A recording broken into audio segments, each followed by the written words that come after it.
Assalamualaikum warahmatullahi wabarakatuh. Hello everyone, how are you today? I hope you are okay today.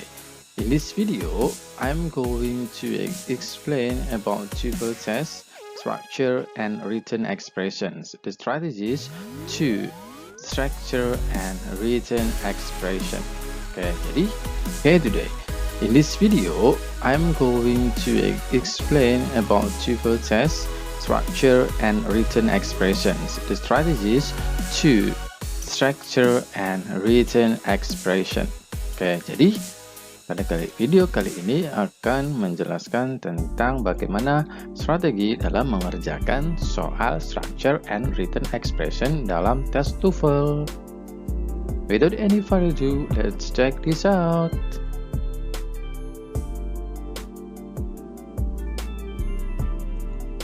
Structure and written expressions dalam tes TOEFL adalah bagian kedua. Setelah listening comprehension. Dan structure and written expression ditujukan untuk menguji kemampuan peserta tes dalam hal struktur bahasa Inggris atau yang dikenal dengan grammar.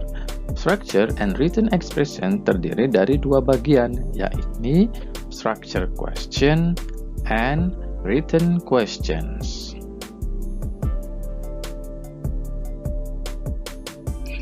Dalam structure questions, kita akan mengerjakan 15 soal yang berbentuk kalimat tidak lengkap.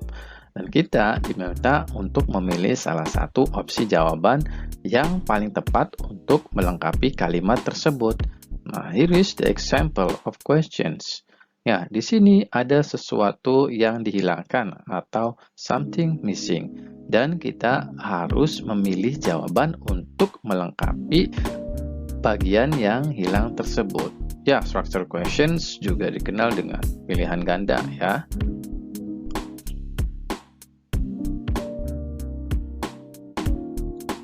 Sedangkan dalam written questions atau disebut juga dengan error recognition, kita akan mengerjakan 25 soal 25 questions yang berbentuk kalimat lengkap dengan beberapa kata atau frase atau kelompok kata yang digaris bawahi. Dan kita diminta memilih kata atau frasa yang secara grammar salah dari yang digaris bawahi. Here is the example. Nah, di sini kalimatnya sudah lengkap, ada A, B, C, dan D. Dan kita diminta untuk memilih jawaban yang merupakan error atau kesalahan pada kalimat tersebut. Maka ini disebut juga error recognition. Cari yang error atau yang salahnya.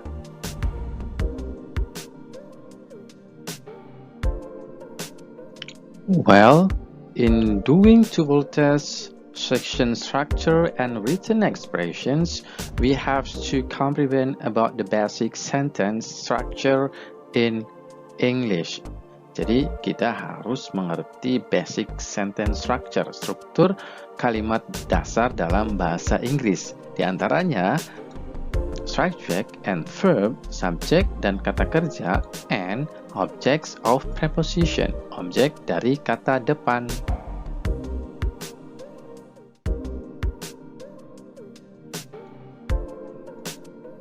Jadi, dalam bahasa Inggris, sebuah kalimat paling tidak itu harus memiliki satu subjek dan verb. So, this is the minimum structure of English.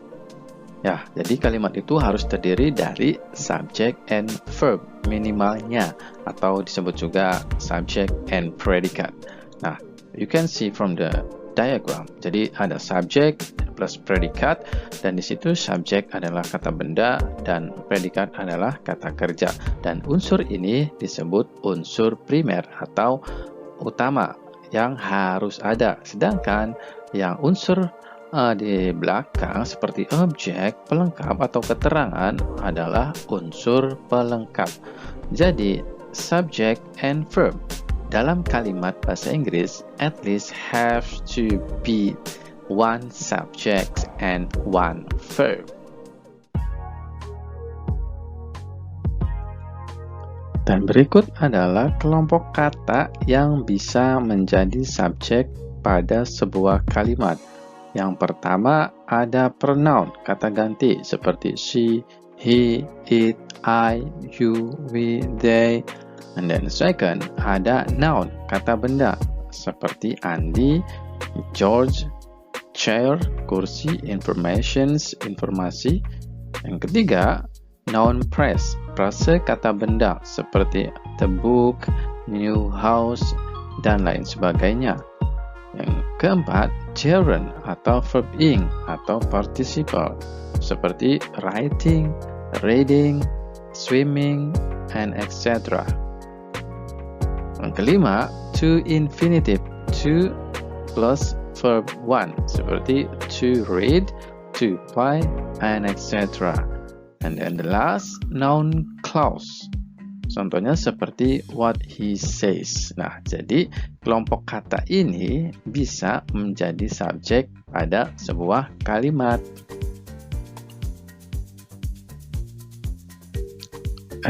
Let's study the examples. Nah, di sini ada contoh kalimat dari masing-masing kategori kata. Yang pertama, Andi sebagai subjek, ya, kata benda sebagai subjek pada kalimat Andi is writing an article for his assignment.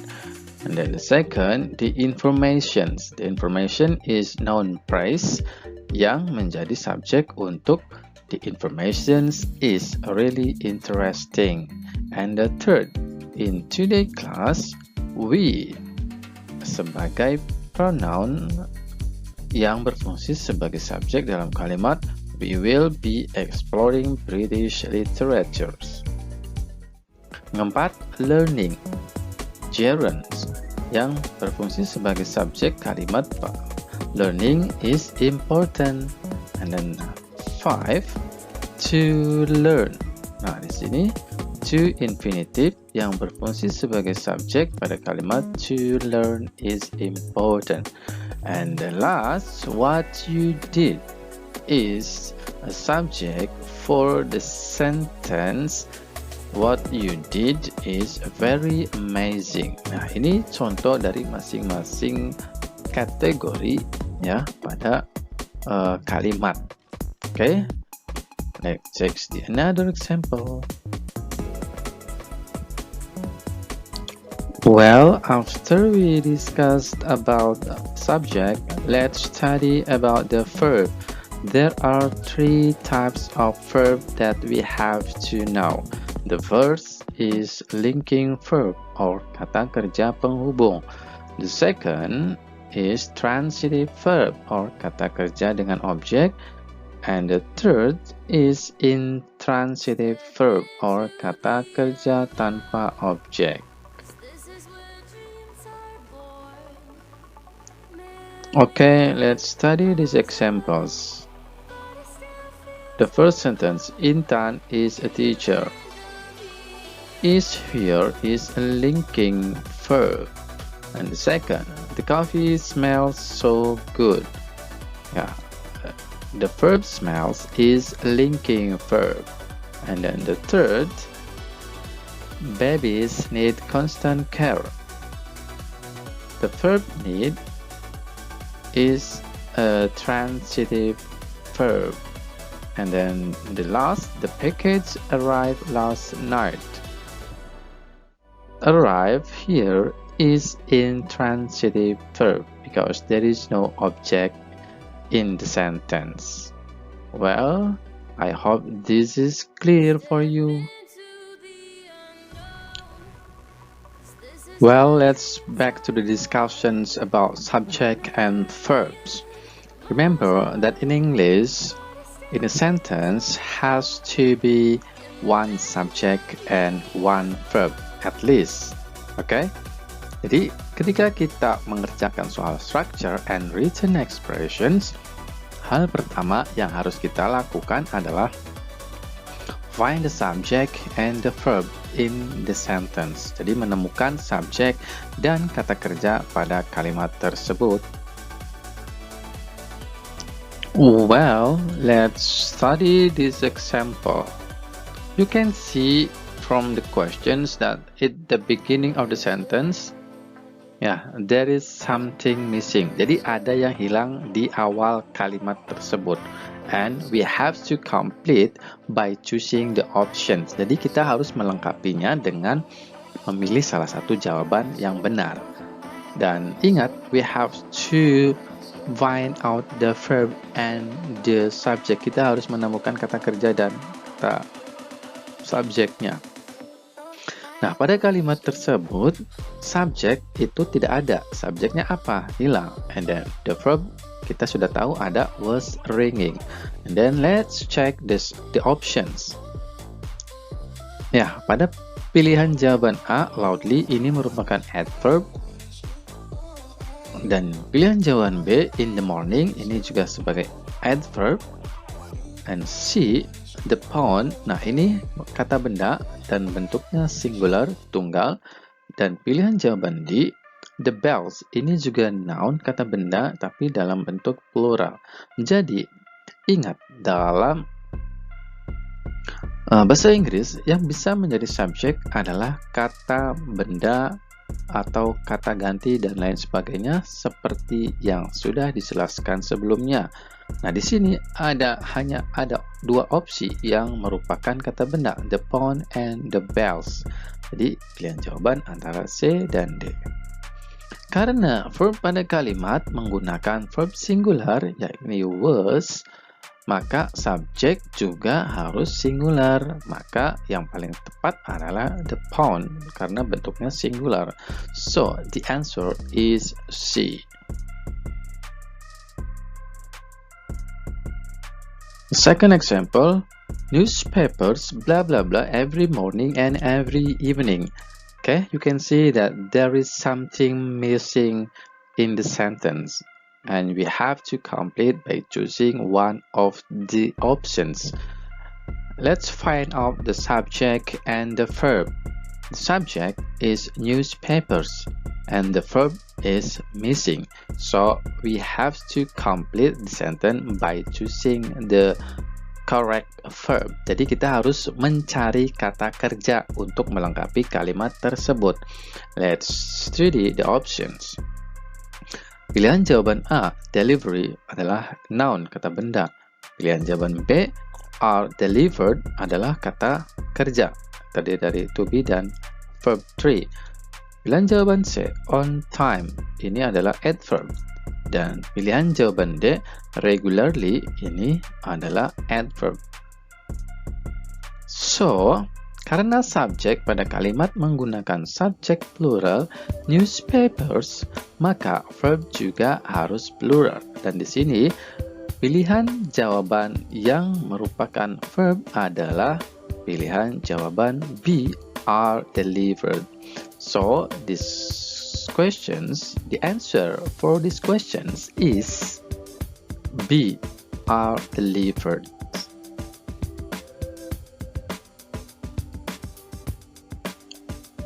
Okay, let's do the exercise 1. Here is the directions. Underline the subject and the verb of its sentence, then determine whether the sentence is correct or incorrect. Jadi, kita harus menggarisbawahi subjek dan kata kerja pada masing-masing kalimat, kemudian tentukan apakah kalimat tersebut correct, benar, atau incorrect, salah.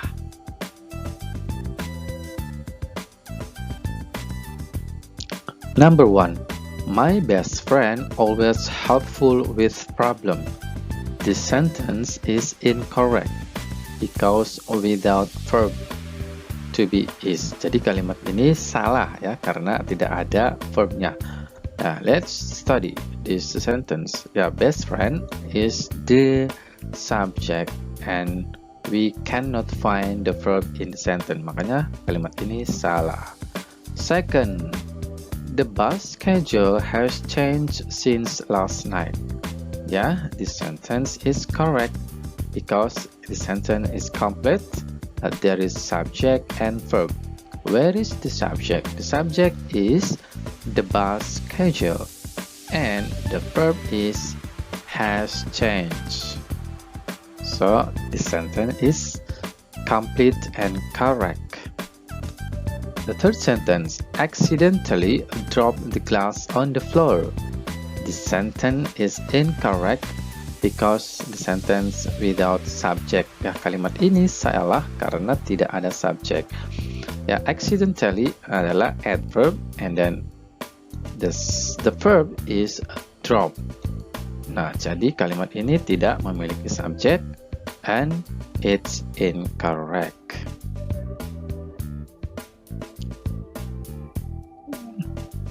Well, let's discuss about the object of prepositions atau objek dari preposition. Ya, prepositions merupakan kata depan. Misalnya in, at, on, for, to, with, within, beyond, dan lain sebagainya. Nah, objek dari kata depan atau object of preposition adalah sebuah kata benda, noun, or kata ganti, pronoun yang mengikuti sebuah preposisi atau kata depan. Jadi apabila kata benda ini menjadi sebuah object of prepositions, maka kata tersebut tidak bisa menjadi subjek sebuah kalimat. Dan ini harus kita pahami. Jadi object of preposition is not a subject. It cannot be subject. Never. Jadi tidak akan pernah bisa menjadi subjek. Let's study the example of the questions. We can see from the questions that there is something missing in the sentence. Ya, jadi ada sesuatu yang hilang and we have to find out which one is missing. Is the subject or the verb? Jadi yang hilang ini apakah subjeknya atau verbnya? So let's find out. Mari kita cari tahu. Apakah Mike ini adalah subject of the sentence? Apakah Mike ini subjeknya? No, Mike is not the subject of the question, the sentence, because Mike is object of preposition. Ya, Mike ini object of preposition karena di depannya ada kata to. Jadi Mike bukan subjek. Sementara di belakang sudah ada was a big surprise yang merupakan predikat atau kata kerja. Ya, kata kerjanya adalah or verbnya adalah was. So this sentence is no subject. Jadi tidak ada subjek dalam kalimat ini and we have to find out the subject from the option. Jadi kita harus menemukan subjek ya pada pilihan jawaban. Let's analyze the options. Pilihan jawaban A, really, adalah adverb. Pilihan jawaban B, the party, adalah noun, kata benda. Dan pilihan jawaban C, funny, adalah adjective. Dan pilihan jawaban D, when, adalah conjunction atau juga bisa menjadi adverb. Dan remember, yang bisa menjadi subjek adalah kata benda dan teman-temannya ya, yang sudah disebutkan sebelumnya. So, the subject of the sentence is the party. Ya, the party, pilihan jawaban B. Nah, ingat bahwa Mike itu tidak bisa menjadi subjek karena Mike merupakan object of prepositions. That's right. Ya, maka kalimat ini membutuhkan subjek dan yang paling tepat adalah the party. So the answer for this question is B. Well, to make sure the understandings, let's do the exercise 2. And here is the directions. Circle the object of prepositions and underline the subject and verb of each sentence. Then determine whether the sentence is correct or incorrect. Jadi lingkari object of preposisi pada masing-masing kalimat, kemudian garis bawahi subjek dan verbnya. Kemudian tentukan apakah kalimat tersebut salah atau benar. Tandai dengan C jika kalimat itu benar dan tandai dengan I jika kalimat tersebut salah.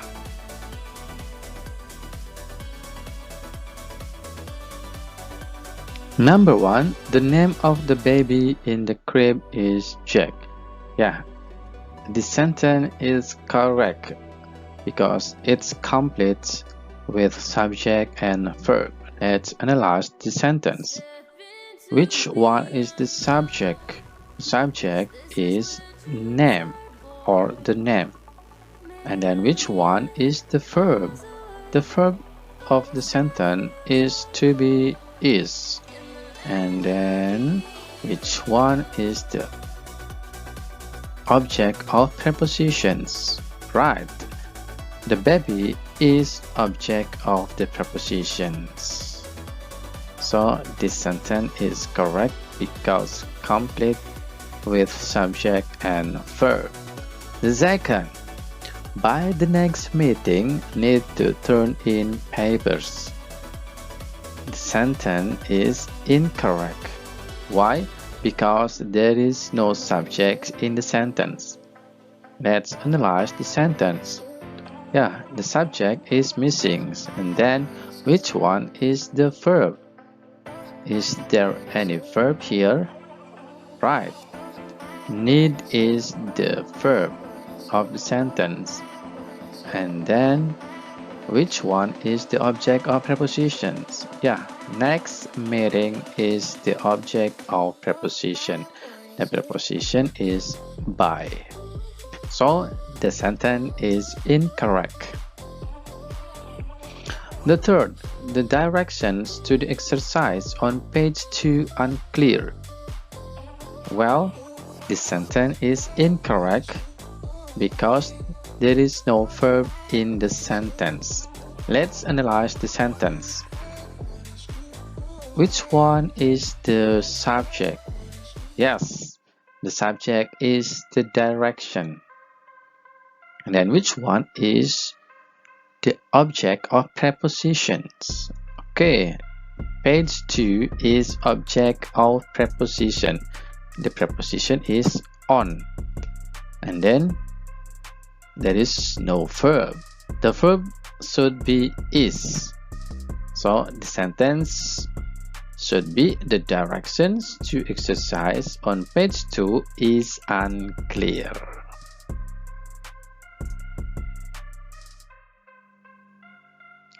Well, this is your turn to analyze the sentence or to decide whether the sentence is correct or incorrect. Okay, the first sentence, during the weeks it lunch at school cafeteria. So this is the analyze.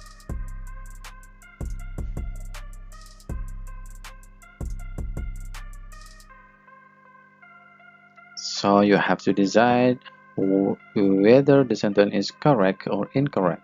The second sentence, in the morning after the concert was tired. This is the analyze.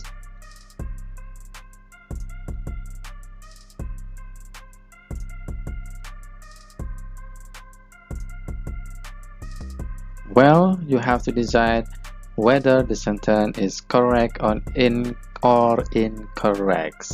Ya, silakan tentukan apakah kalimat tersebut benar atau salah setelah ada analisa dari masing-masing kalimat tersebut. Finally, we come to the end of this video.